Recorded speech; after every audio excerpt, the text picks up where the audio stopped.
always holding family meetings. Whenever the big decisions were going to be made, it's going to be equal. We're all going to make a decision. If you open your mouth, I'll bet your mouth, you know. And nobody talked except me. So I was always coming home with these big things, you know. And they liked it because I guess they knew that I was better when I wasn't drinking than when I was. I didn't know that. But I can remember coming home and saying, from now on, I'm just going to drink beer. That's going to be it, because if you just drink beer, you can't possibly be an alcoholic. Now, I believed that.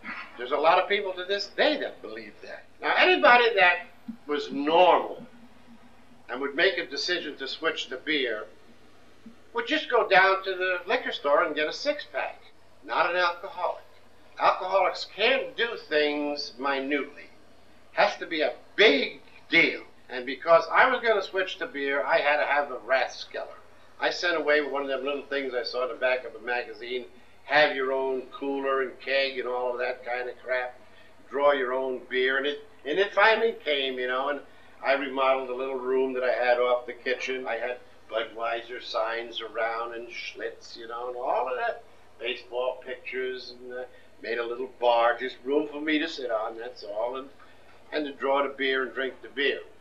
It took me about a week to get that together, and the inauguration was going to be on a Saturday morning. And the family was 100% behind this for me, you know, they were for it. And Saturday morning, I got everything all ready, you know, and damn it all, I got ready to draw a beer, and I had forgot to get the ice. I had to fill a thing with ice so that the beer would be cold when it come out. And I said, damn it all, I forgot the ice. And they said, well, you better go get some. Well, the closest place for me to get some ice was the next little community, a little town called Shabana, which was 4 miles away. So I hopped in my car and I went to Shabana to get some ice. And I come back 32 days later. And when I come back, the beer keg was out in the driveway, the Budweiser signs are out in the driveway, the whole thing was out in the driveway because everybody was mad at me. And it just didn't work. I never liked beer anyhow. I've often said that if the only alcohol there ever had been to drink was beer, I probably never would have had any trouble. All I thought beer was for a wash. My drink was a shot of beer, you know.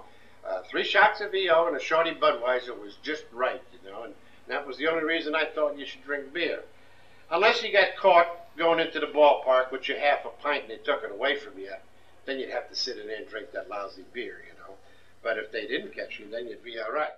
I have tried to sober up so many times by myself that I just scratched that from the race. I knew that didn't have a chance. And all of you know that, because I'm no fool, you're no fool. Every one of you had tried to get sober before you came up here.